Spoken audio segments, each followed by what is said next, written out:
کہ 7 لاکھ لوگ مسلمان ہو گئے اور 70 لاکھ لوگوں نے توبہ کر لی اپنے گناہوں سے. بہت خوش ہوئے اس بات سے. آپ کے چہرے پر ایک خوشی تھی جب آپ سفر سے واپس آئے تو آپ وصول کے مطابق اپنی والدہ ماجدہ کے قریب گئے اور ان کی پیشانی کو چوما, ان کے قریب بیٹھے. ان کی والدہ نے کہا کہ معین الدین تم آج بہت خوش لگ رہے ہو, آخر کیا بات ہے؟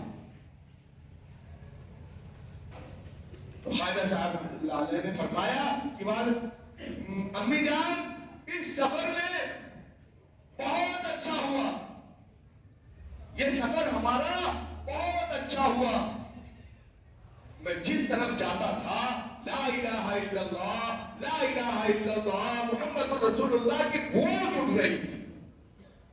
میں جس طرف سے نکلتا تھا کلمے کی گونج اٹھ رہی تھی. اس لیے یہ سفر میرا کمال کا سفر تھا. تو ان کی والدہ نے کہا کہ اس سفر کا جو کامیابی ہے, اس سفر کی جو کامیابی ہے وہ میری ہے. ان کی والدہ نے کیا کہا کہ اس سفر کی جو کامیابی ہے وہ میری ہے. تو خواجہ صاحب رحمۃ اللہ علیہ نے کیا کہا کہ بے شک امی جان میں یہ قسم کھا کر کہہ سکتا ہوں کہ آپ جو بھی کہتی ہے وہ جھوٹ نہیں کہتی, آپ جھوٹ نہیں بولتی. میں قسم کھا کر کہہ سکتا ہوں کہ آپ جو بولتی وہ جھوٹ نہیں بولتی ہے. لیکن امی جان اس سفر میں تو پریشانی میں نے اٹھائی ہے اور اس سفر کی ساری جو ہے برکتیں اور ساری فیوز آپ کہہ رہی ہے کہ وہ میری وجہ سے ہے. پہلے آپ نے والدہ سے معافی مانگی اور قسم بھی اٹھائی, بدتمیزی نہیں کی. آپ نے کہا میں قسم اٹھا کر کہہ سکتا ہوں کہ آپ جھوٹ نہیں بولتی, لیکن اس سفر میں تو پریشانی میں نے اٹھائی ہے اور آپ کہہ رہی ہے کہ اس کی حقدار میں ہوں.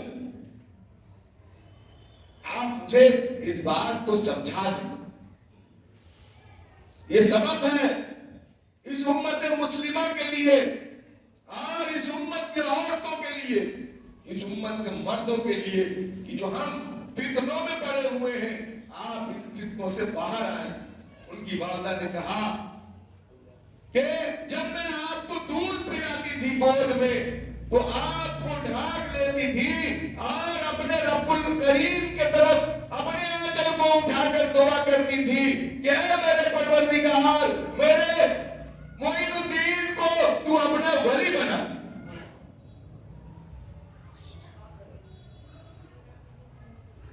یہ میں اس کی حقدار ہوں. آخر وہ بھی مائیں تھی جس نے اللہ سے یہ دعا کی کہ میرے بیٹے کو ولی بنا. لیکن آج بہت ساری مائیں ایسی ہیں, بہت سارے والدین ایسے ہیں جن کے بچے اگر شروعات سے داڑھی رکھنے لگے, اگر 16 17 سال 18 سال سے اگر وہ دین پر چلنے لگے, داڑھی رکھنے لگے, ٹوپی پہننے لگے, تو وہ ان سے خلاف ہو جاتی ہیں کہ تم ابھی سے یہ سب کیوں کرتے ہو, ایک عمر ہوگی تب کرو گے. ایک حاجی صاحب بتا رہے تھے کہ حج میں ہندوستان کے مسلمان ہی سب سے بوڑھے ہوتے ہیں. اب تو خیر حج کا تو نہیں بتائیں گے, لیکن عمرہ کے معاملات میں ہم لوگ اس میں پہل کر رہے ہیں کہ حرم کی طرف جا رہے ہیں. لیکن پہلے لوگ بتاتے تھے کہ سب سے بوڑھا اگر کوئی ہوتا تھا تو وہ ہندوستان کا مسلمان صغیر کا مسلمان ہوتا تھا. وہ سارا کرم کرنے کے بعد جب بوڑھا ہو جاتا, بولے اس کو کہاں بھیجنا ہے, تو اب اس کا گھر والا اس کو مل کر بولے اس کو حج میں بھیج دو، یا کوئی کام کا نہیں. جتنا جھوٹ بولنا تھا بول لیا، جتنا جو ہے غلط کام کرنا تھا کر لیا، جتنا جس کو ستانا تھا ستا لیا. اب اس کا دنیا میں کوئی کام نہیں، اب اس کو حج میں بھیج دو. نہیں، آپ جوانی کی عبادت کریں اللہ کی. اللہ کو سب سے زیادہ پسند جوانی کی عبادت ہے. جوانی کا حج، جوانی کا عمرہ، جوانی کی نمازیں، جوانی کی فجر.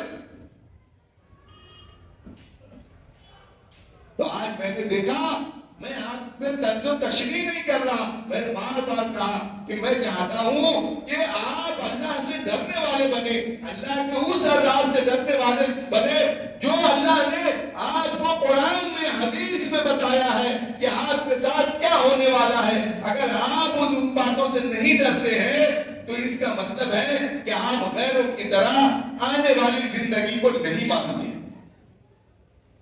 جیسے غیر نہیں مانتے اس بات کو کہ میری زندگی اس زندگی کے بعد پھر آئے گی. اس طرح سے ہم بھی نہیں مانتے.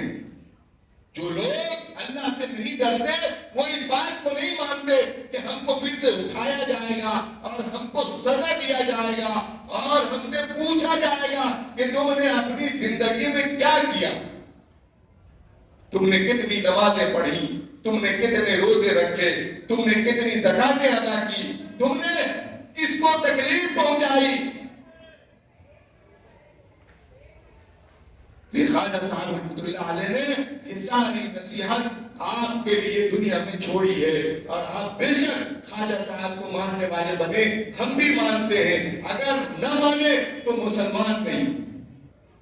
جس نے خواجہ صاحب کو نہیں مانا، جس نے وارث پاک رحمۃ اللہ علیہ کو نہیں مانا، جس نے کسی بھی بزرگان دین کا انکار کیا، وہ مسلمان نہیں، وہ مسلمان کے دائرے سے باہر ہے. لیکن ماننے کا طریقہ ہے کہ جو چیز خواجہ صاحب نے سکھائی ہے اس بات پر عمل کرنا ہے. جو چیز خواجہ صاحب رحمۃ اللہ علیہ نے سکھائی ہے اس بات پر عمل کرنا ہے. میں اجمیر گیا، جیسی میں مزار کے اندر داخل ہوا، مین گیٹ کے اندر لوگ دوڑے میری طرف. 2-3 آدمی، کسی نے چپل لے لیا، کسی نے کچھ لے لیا. ہم لوگ 2-3 دوست تھے، سب ہم بولا بڑا خاطر ہے یہاں اجمیر میں، بہت خاطر ہے. جیسی چپل لے کے اپنے پھول دکان میں لے جا کے رکھ دیا اور ہم جانے لگے مزار کی طرف.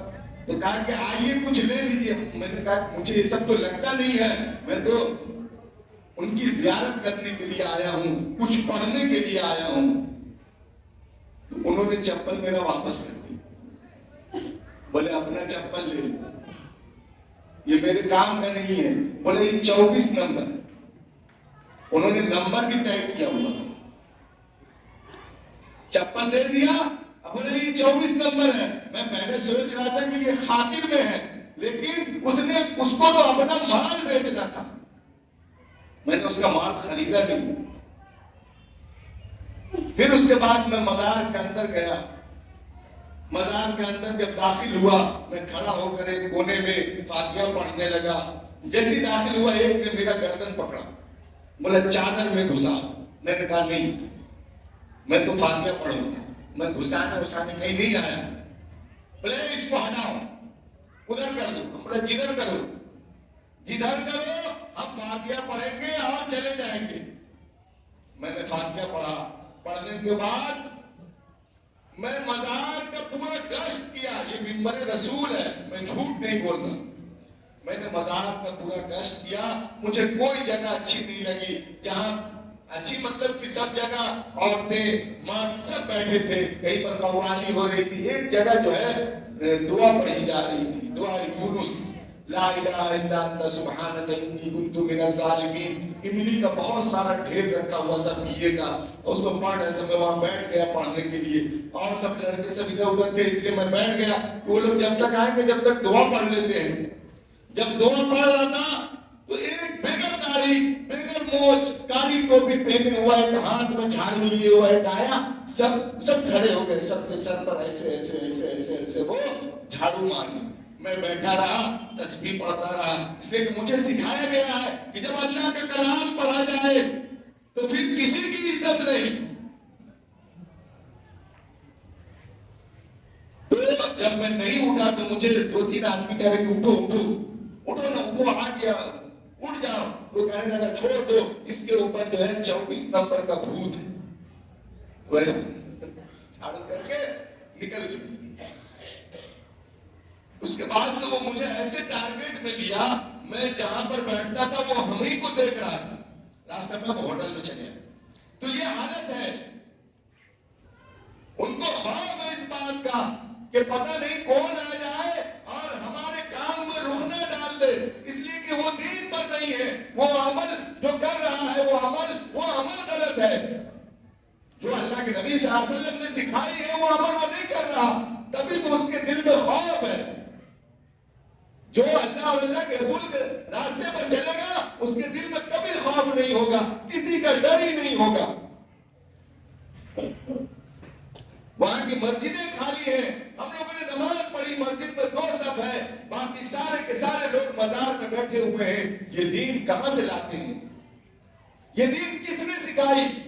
کوئی یہ دین بتانے والا کہ آپ نماز چھوڑ کر بیٹھے رہو؟ کوئی نہیں ہے سکھانے والا. یہ ساری باتیں کہنے سے مراد میرا اس بات پر ہے کہ آپ صحیح دین کو ماننے والے بنے, اللہ اور اللہ کے رسول صلی اللہ علیہ وسلم کے دین پر چلنے والے بنے. جب اللہ اور اللہ کے رسول صلی اللہ علیہ وسلم کے دین پر چلیں گے تو اللہ آپ کی زندگی کو آسان فرما دے. آپ پریشان نہیں رہیں گے, آپ کے حالات اچھے ہو جائیں گے. اس کا یقین دل میں ہونا چاہیے. آج آپ فیس بک پر پڑھتے ہیں کہ یہ دعا پڑھ لو آپ کی زندگی میں آسانی ہو جائے گا, لیکن میں کہتا ہوں کہ آپ اللہ اور اللہ کے رسول صلی اللہ علیہ وسلم کے طریقے کو اپنا لو, آپ کی زندگی آسان ہو جائے. اللهم صل على سيدنا محمد يا رب صل وسلم دائما أبدا على حبيبي